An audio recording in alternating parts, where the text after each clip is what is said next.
Greetings. Welcome to Consider the Alternative, a Course in Miracles channel.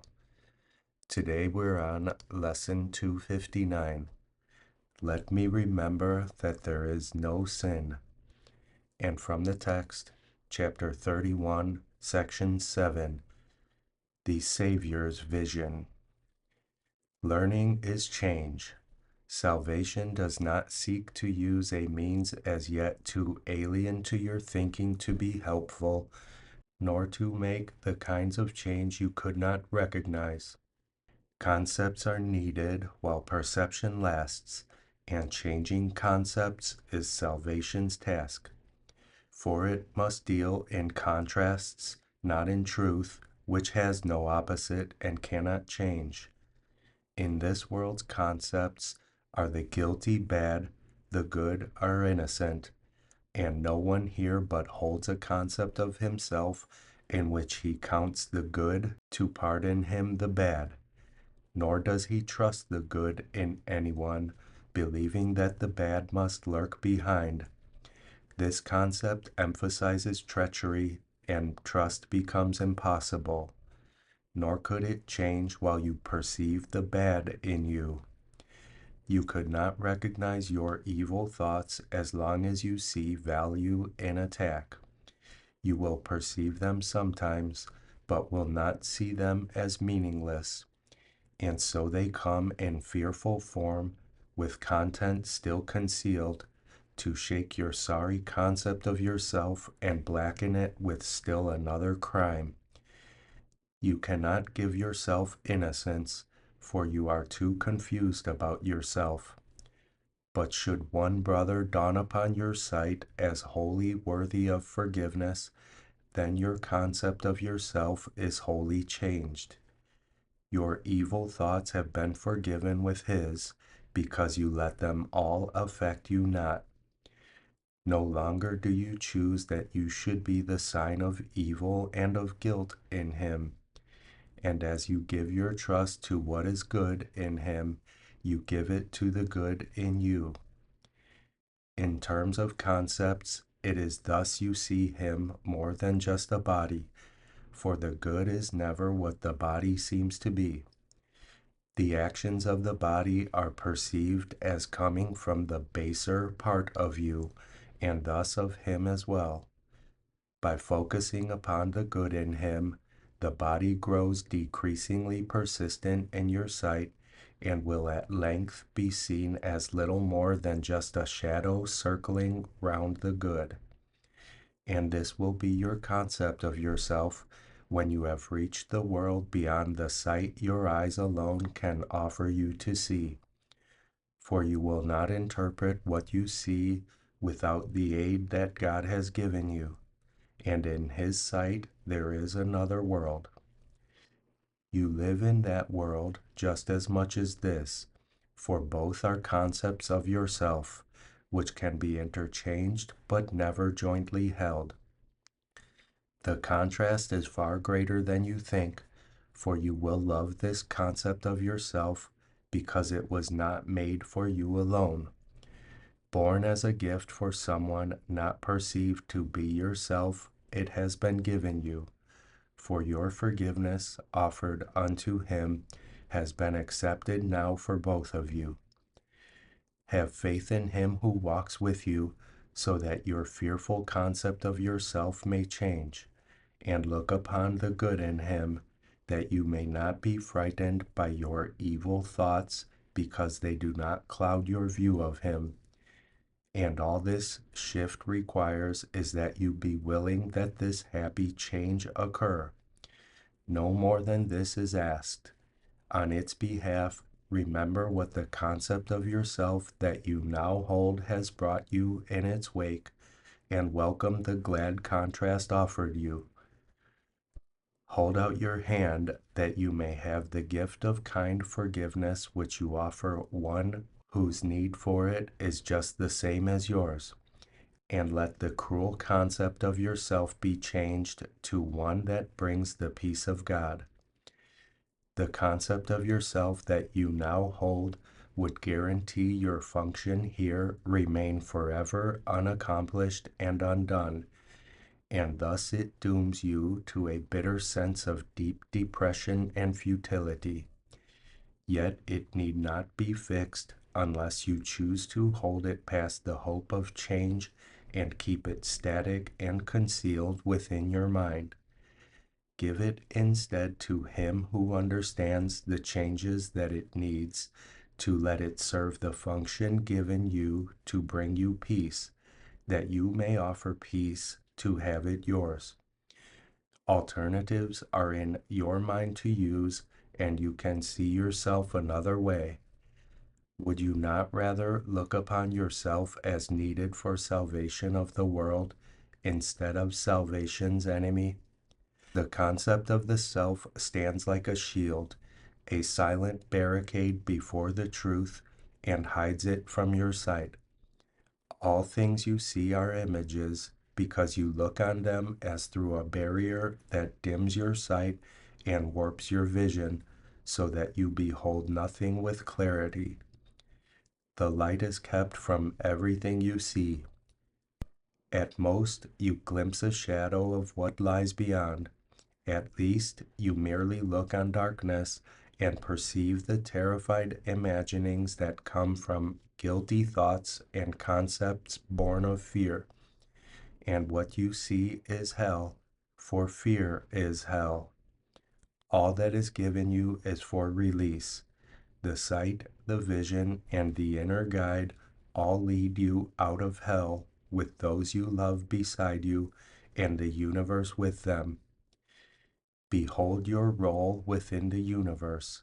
To every part of true creation has the Lord of love and life entrusted all salvation from the misery of hell, and to each one has he allowed the grace to be a Savior to the holy ones especially trusted to his care.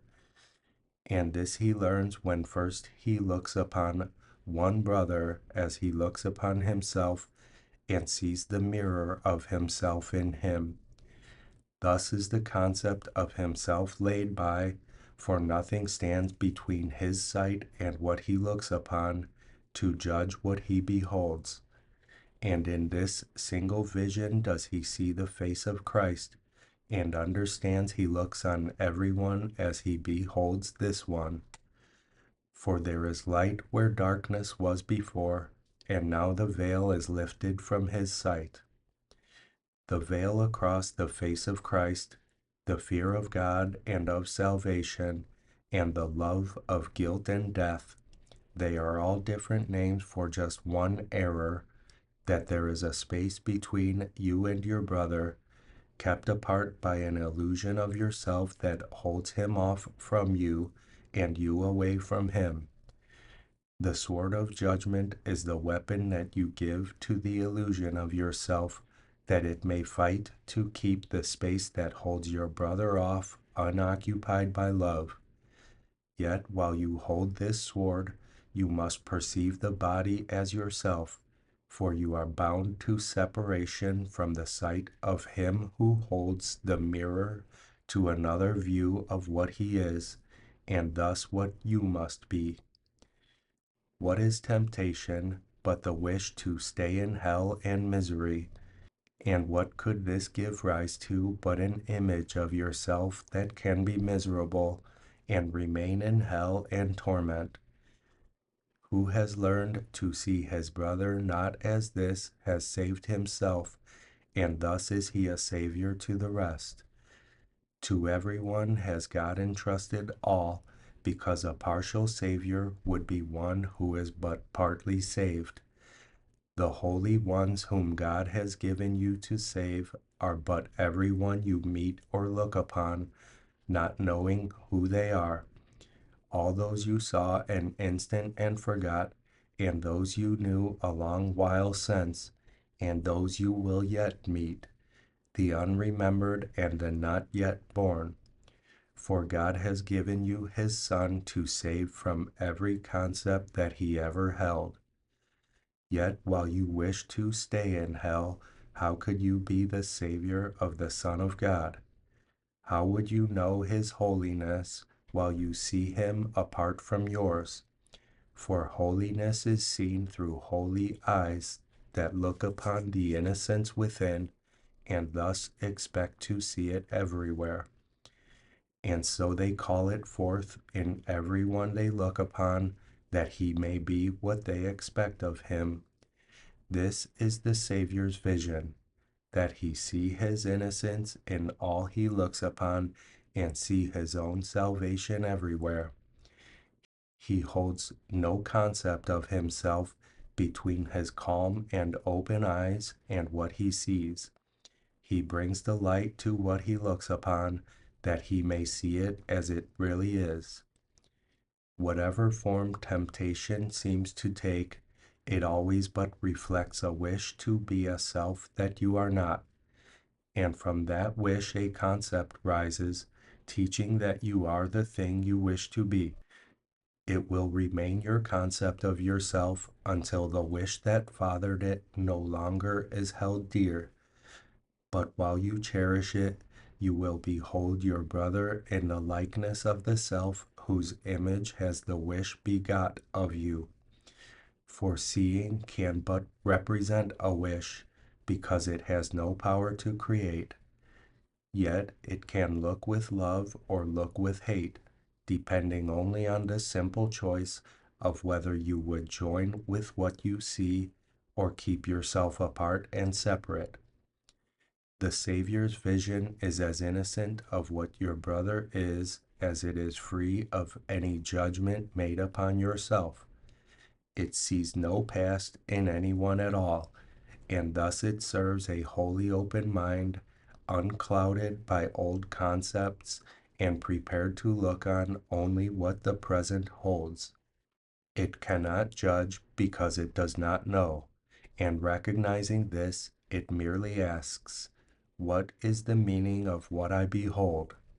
Then is the answer given, and the door held open for the face of Christ to shine upon the one who asks, in innocence, to see beyond the veil of old ideas and ancient concepts held so long and dear against the vision of the Christ in you. Be vigilant against temptation, then, remembering that it is but a wish, insane and meaningless, to make yourself a thing that you are not, and think as well upon the thing that you would be instead.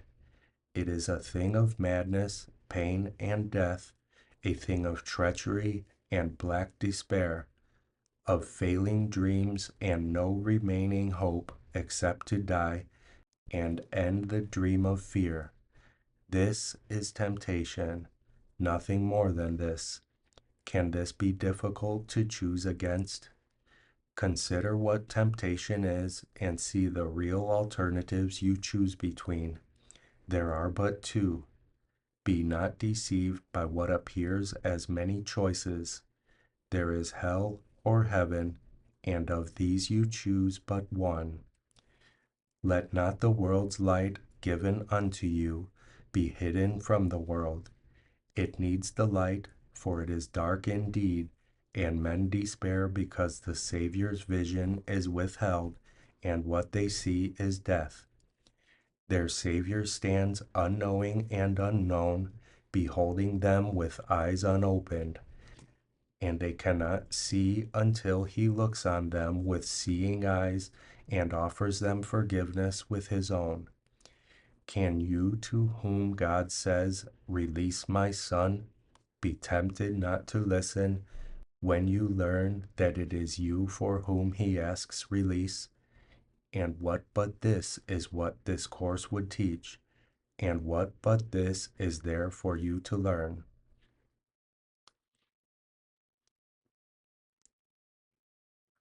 Chapter 31, Section 7, The Saviour's Vision. Lesson 259. Let me remember that there is no sin. Sin is the only thought that makes the goal of God seem unattainable. What else could blind us to the obvious and make the strange and the distorted seem more clear? What else but sin engenders our attacks? What else but sin could be the source of guilt, demanding punishment and suffering? And what but sin could be the source of fear, obscuring God's creation, giving love the attributes of fear and of attack? Father, I would not be insane today.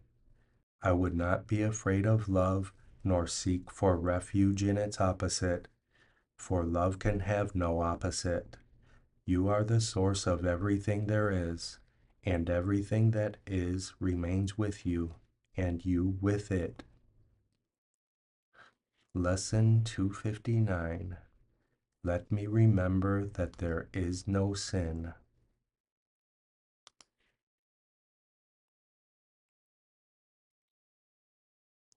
I love you. I'll see you tomorrow.